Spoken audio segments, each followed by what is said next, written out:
Big reptiles can make great pets, but they're not for everybody. So today let's talk about why you might want to reconsider getting yourself a big constrictor or a big lizard. This is the top 5 reasons why maybe you might want to rethink getting a big reptile.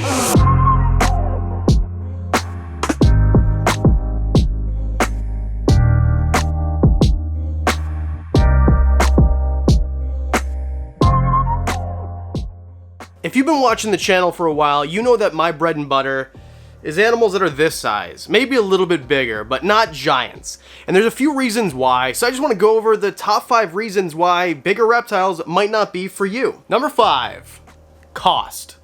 Everything with a bigger animal costs more. Bigger animal, bigger cost.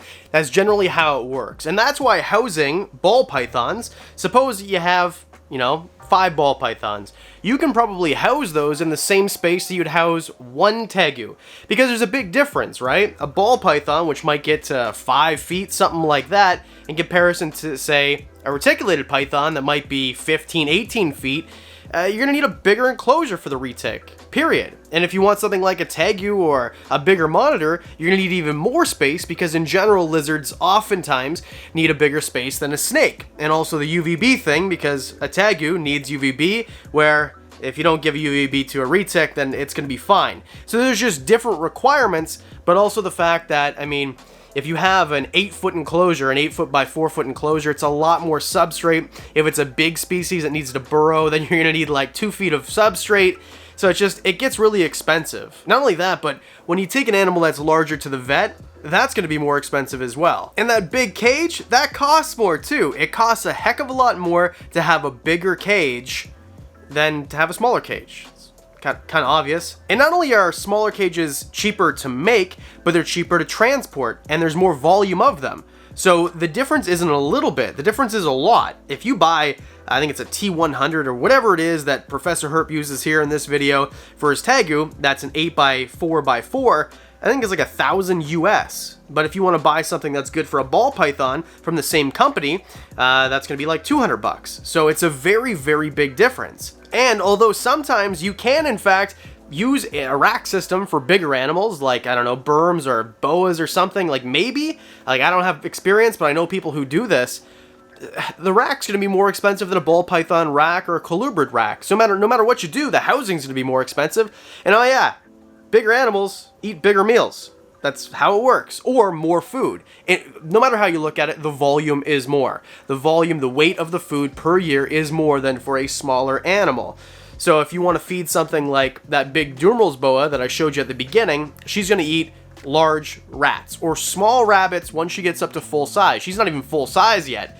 So Pikachu's never going to eat a rabbit. He's going to eat a medium rat his entire life. It just costs way more to feed a bigger animal. Number 4, safety. Now, to illustrate this, I was going to put Pikachu around my neck, but I didn't realize he had poop on him before, so it's bath time for Pikachu. Basically, I can put this animal around my neck like you've seen me do in a bunch of different videos, and I don't feel worried at all.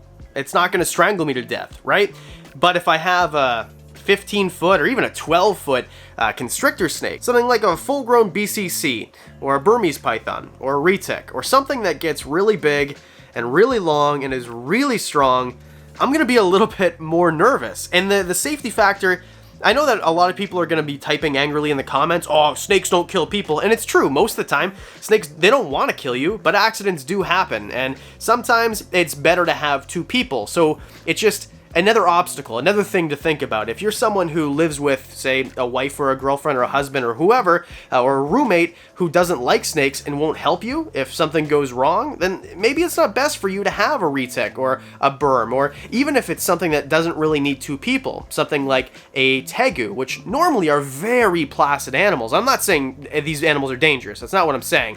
I'm just saying there is an extra risk that you have to take into account, because if you've got something like a croc monitor and it bites you, or even if you have a tegu and it bites you, it's going to be a lot more than a superficial bite. It's going to be a lot more of an injury than, say, if a jeweled lacerda or a blue-tongued skink or a bearded dragon bit you. You know what I mean? It's just that there's that extra little bit of caution that you need to take when you're handling bigger animals, and with big snakes, that means having 2 people. I'm pretty firm on this. If you're handling snakes over 10 or 12 feet, I don't care how big you are, you should probably have another person just for the smallest possible chance that something might happen. They might think you're food. I can't believe you have poop all over you. It's gross. That's as far as I'm gonna go with safety. I don't want to paint these animals as dangerous. They're normally not. It's just, like I said, a precautionary thing. Let's move on. Number 3, difficulty of care. Now, this is basically everything, and just because of their size. Now, let's suppose that you get something that is large and needs a bunch of humidity. Well, it's going to be harder to facilitate that, so the care is going to be a little bit more difficult. It's harder to heat bigger spaces, of course, right? It's just everything about heating a bigger space and making a bigger space to the right parameters for a bigger animal is more difficult than it is for a smaller animal like a ball python or colubrid or a leopard gecko, for example, right? And that's the thing. Let's suppose that you've got a big constrictor that has issues shedding. Well, what are you gonna do? I mean, we've all seen you-know-whose videos of him putting those retics in those bins and how that's a two-man job for someone who's got 30 years of experience. So can you do that? Are you equipped? Do you have the gumption to be able to help a big animal like that with shedding issues? And what if it's angry because it has shedding issues? Then what? Are you able to take care of that animal?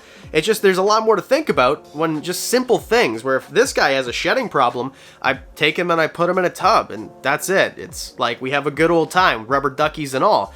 But with a retic, you can't really do that. It's kind of a workout. And also, if you want a really nice looking enclosure with decor and the whole thing, like, big animals are going to trample everything you plant. So it's just, there's a little bit more work with that. And then just cleaning up the poop also is another thing, which I think we're going to touch on a little bit later.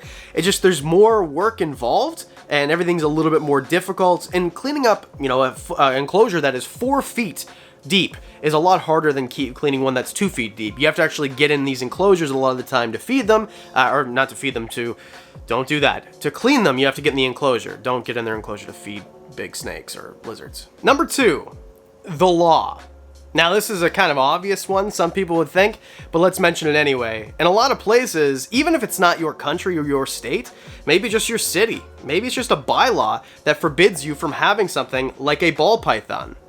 Right, Saskatchewan? And sometimes these obviously go for bigger animals too. Not everyone is as silly as the Saskatchewan laws that don't let you have ball pythons. Some places, I mean, maybe for good reason, don't let you have retics and berms. I don't actually think it's good reason, but at least there's kind of makes sense. Some places put a limit on the size, so nothing over 2 meters or 6 feet, for example. And there's other things too. No crocodilians is one that you see everywhere in the US and here in Canada as well. There's some things where it's certain species specific, where you can't have, say, a berm, but you can have a retic, right? Or you can have a boa, but you can't have a berm. Right, Florida? That type of thing. And then there's other things to think of too, because maybe you live in a place where you don't have these laws, right? But so then you go and you get yourself a berm, but maybe your state wants you to register your animal, and registration almost always leads to confiscation. And if you don't believe that, then you can always talk to the gun owners in Canada right now. So it just becomes one of those things where maybe you're taking a risk of having your animal taken away just because it's a giant.